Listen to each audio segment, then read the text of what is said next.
Welcome dear students.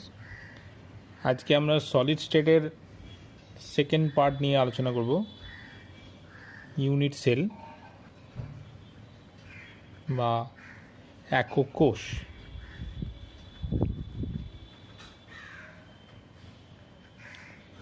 Unit sell বলতে কি বোঝায়? কোন একটা কেলাস জালকের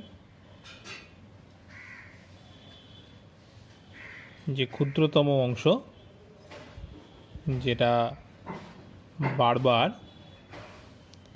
বিভিন্ন দিকে বিন্যস্ত হয়ে সমগ্র কেলাসটাকে সৃষ্টি করছে, তাকে আমরা বলছি একক কোষ। এটা একটা একক কোষের ডায়াগ্রাম আমরা আঁকলাম। এই প্রত্যেকটা বিন্দু বা ছোট যে গোলকগুলো রয়েছে, একটা কণা, সেটা অণু হতে পারে, আয়ন হতে পারে, পরমাণু হতে পারে। এটা একটা একক কোষ। তো একক কোষ মূলত তিন রকমের হয়। একটা সিম্পল কিউবিক বা যাকে বলে সরল ঘনকাকার, একটা হচ্ছে বডি সেন্টার্ড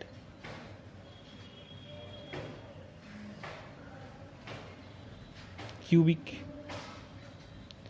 বা দেহকেন্দ্রিক বলে একে, দেহকেন্দ্রিক ঘনকাকার কেলাস, এবং face centre cubic, face centre cubic lattice বা পৃষ্ঠকেন্দ্রিক সংক্ষেপে একে আমরা এফসিসি নামে চিনি এবং একে বিসিসি। তাহলে সরল ঘনকাকার, simple cubic, body centre cubic আর ফেস সেন্টার কিউবিক, এই তিনটে সম্বন্ধে জানা আমাদের খুবই দরকার। এখান থেকে অনেক প্রশ্ন আসে। প্রথমে এই যে আমরা ছবি এঁকেছি, এটা হচ্ছে সিম্পল কিউবিক। সিম্পল কিউবিকে প্রতিটা শীর্ষবিন্দুতে এক একটি করে পরমাণু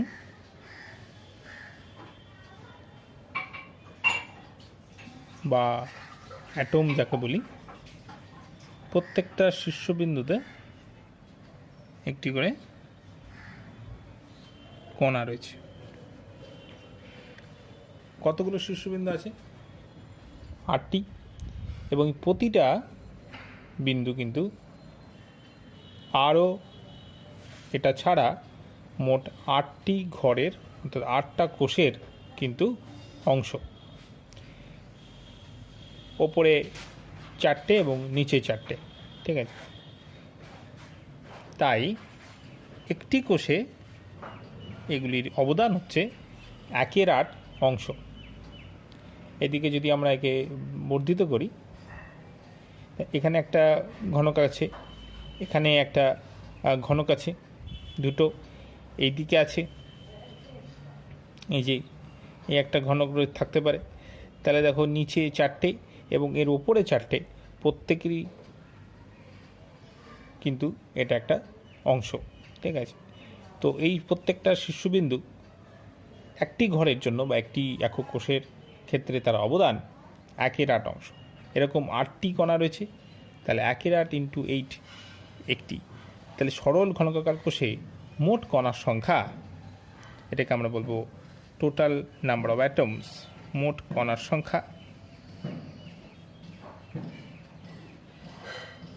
বা total number of atom, total number of atom. একে আমরা জেড দিয়ে ডিনোট করব। জেড = 1/8 × 8 = 1। এটা সরল ঘনকাকার কোষ বা সিম্পল কিউবিকের ক্ষেত্রে প্রযোজ্য। 2 নম্বরে আমরা শিখব বডি সেন্টার্ড কিউবিক বা দেহকেন্দ্রিক। তাহলে দেহকেন্দ্রিকে এই শীর্ষবিন্দুতে যে কণাগুলো ছিল সেগুলো থাকবে, তার সঙ্গে ভেতরে একটি অর্থাৎ কেন্দ্রে ঠিক সেন্টারে একটি অ্যাটম থাকবে।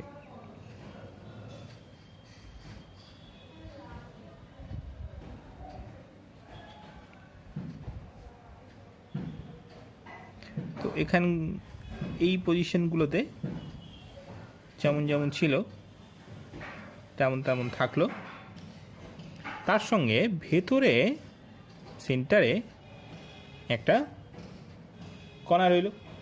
তাহলে এক্ষেত্রে জেড কত হবে? জেড ইকুয়াল টু 1/8 × 8 প্লাস, যেহেতু এটা টোটালটাই আছে, এর পুরো অবদানটাই এই একক কোষে, পুরো কন্ট্রিবিউশনটা এখানে, তাহলে এর অবদান 1, তাহলে 1/8 × 8 ইকুয়াল টু 1, 1 + 1 ইকুয়াল টু 2। তো বডি সেন্টার কিউবিকে total number of atoms equal to 2, Z equal to 2. Number 3, FCC বা face center. Face center means face. In a cube there are 6 face. একটা কিউবে 6টা ফেস আছে, টপ, বটম, ওপরে, নিচে এবং 4টে পাশে 6টা ফেজ রয়েছে। তাহলে এই প্রতিটি ফেজে একটা করে অ্যাটম আছে। এখানে তো রয়েছে যে compulsory.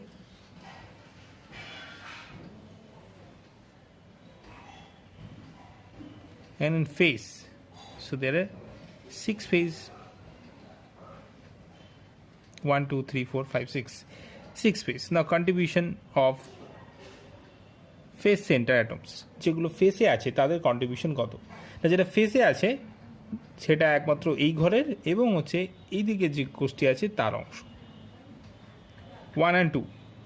So contribution is half. So half into 6 plus 1/8 into 8. Total 4. These are the most important parameter of unit cell. That is, in simple cubic cell, number of atom is 1. সরল ঘনকাকার কোষে total কণার সংখ্যা একটি, body সেন্টারে দেহকেন্দ্রিকে 2টি এবং এফসিসিতে পৃষ্ঠকেন্দ্রিকে 4টি। এছাড়া আমাদেরকে আর কি জানতে হবে? এই যে ডিস্টেন্স রয়েছে বিটুইন 2 অ্যাটমস, এই দুটো অ্যাটমের মধ্যে যে ডিস্টেন্স, এটাকে আমরা এজ লেংথ বলতে পারি। এখানে এই যে বডি সেন্টারে কিউবিকের যে দৈর্ঘ্য, that is a. A means edge length.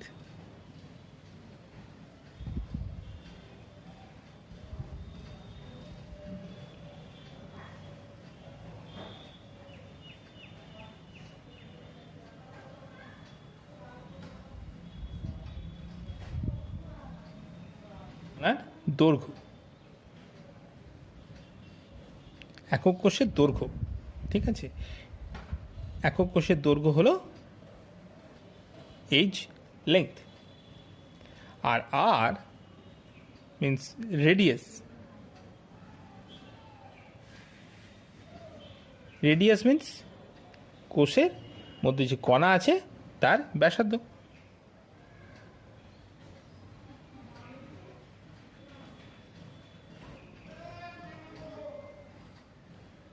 radius of atom. Now different cell এখন ডিফারেন্ট একক কোষে ডিফারেন্ট সেলে কিন্তু এ এবং আর এর যে রিলেশনশিপ সেটা কিন্তু ডিফারেন্ট। সিম্পল কিউবে অ্যাটমগুলো এইভাবে কানেক্টেড থাকে। এখানে অ্যাটমগুলো এইভাবে কানেক্টেড থাকে for this case a equal to 2r হয়। সিম্পল কিউবিকে a equal to 2r। Body সেন্টারে এই যে সেন্টারের অ্যাটমগুলো আছে, অর্থাৎ বিসিসি ল্যাটিসে সেন্টারের অ্যাটম এবং এই শীর্ষবিন্দুর অ্যাটমগুলো কানেক্টেড। তো this is an cube and this is the diagonal কর্ণ। তো কিউবের কর্ণর ফর্মুলা কি? √3a। √3a and √3a equal to 4r. This is total 2r, right? r, r, r. Only radius. So 4r. In body centered cubic, √3a equal to 4r. In FCC, পৃষ্ঠকেন্দ্রিক ঘনকাকার কেলাসে এই পৃষ্ঠের অ্যাটমগুলো পরস্পর connected.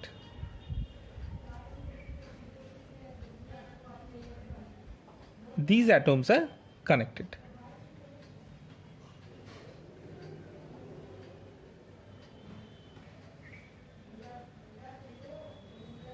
So this is also diagonal of a square.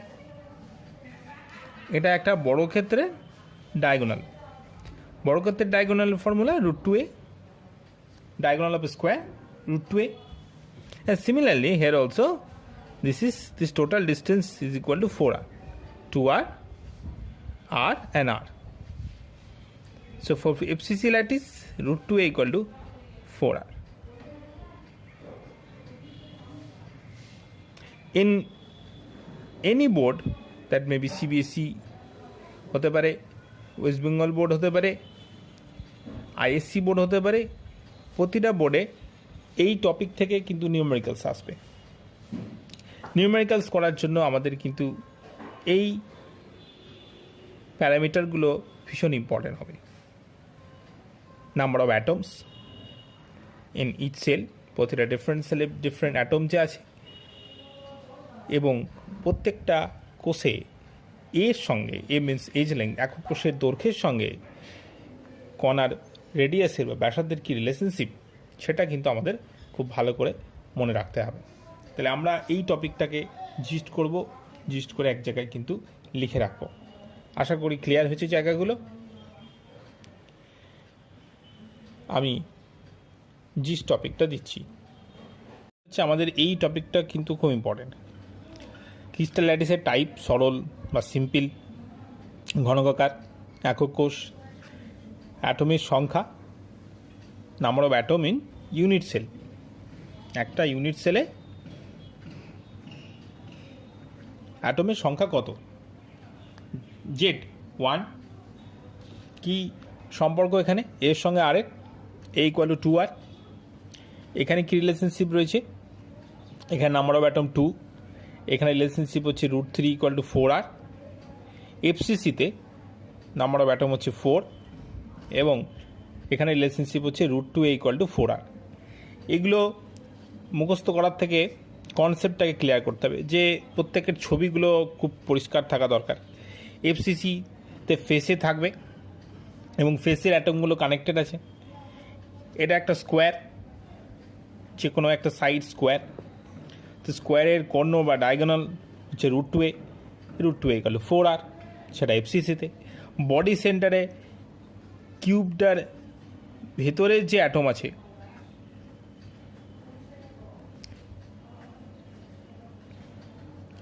সেটা connected আছে এগুলোর সঙ্গে, যার ফলে এখানে এই ডায়াগোনালটা হলো √3a এবং এখানেও একই রকমভাবে 4r। আর এখানে সিম্পলে জাস্ট এইভাবে কানেক্টেড রয়েছে। তো এখানে খুবই simple, A equal to 2r। তো এই চ্যাপ্টারে আমরা কিন্তু ইনিশিয়ালি এই টপিকটা হচ্ছে সবথেকে গুরুত্বপূর্ণ, কারণ যে কোনো বোর্ডে কিন্তু এখান থেকে অঙ্ক আসে। তোমাকে আর বলে দিতে পারে, এ বার করতে বললো, এ টাইপটা বলে দিল, বা এ এবং আর বলে দিয়েছে দিয়ে বলবো যে এটা কী ধরনের ক্রিস্টাল ল্যাটিস বা একক কোষটা কী রকমের, সেরকম প্রশ্ন দিতে পারে। তাহলে এই চারটি কিন্তু ভীষণ ইম্পর্টেন্ট। নেক্সট আমরা কী শিখবো এখান থেকে? প্রতিটা একক কোষের প্যাকিং দক্ষতা বা প্যাকিং ফ্র্যাকশন, অর্থাৎ কতটা অংশ এই একক কোষটার কতটা অংশ অ্যাটমগুলো অধিকৃত করে গেছে, জায়গা দখল করে গেছে, তাকে আমরা বলছি প্যাকিং দক্ষতা বা প্যাকিং ফ্র্যাকশন। প্রত্যেকটা প্যাকিং দক্ষতা আলাদা আলাদা হবে, সেটা আমরা এই ফর্মুলাগুলো থেকে বার করতে পারবো, সেটা নেক্সট ভিডিওতে আমি আসবো। আর বারবার করে যেটা বলা, যে এই চারটা কিন্তু প্র্যাকটিস করবে, লিখে লিখে প্র্যাকটিস করবে, এবং বাড়িতে পড়াশোনা করার পরে এইভাবে একটা চার্টে লিখে তোমরা যেখানে পড়াশোনা করো সেখানে টাঙিয়ে রাখতে পারো, চিটিয়ে রাখতে পারো, যাতে রোজ সেগুলোকে দেখতে পারো। এগুলো যদি রোজ দেখতে থাকো তাহলে দেখবে যখন ফাইনাল পরীক্ষা আসবে তখন তোমাদের কাছে এই রিলেশনশিপগুলো কিছুই না, ঠিক করা অনেক বেশি সহজ হয়ে যাবে, ভুল করা কঠিন হয়ে যাবে। তো এইভাবে করতে থাকো, প্র্যাকটিস করো, আমার মনে হয় এই জায়গাগুলো কোনো অসুবিধা হবে না।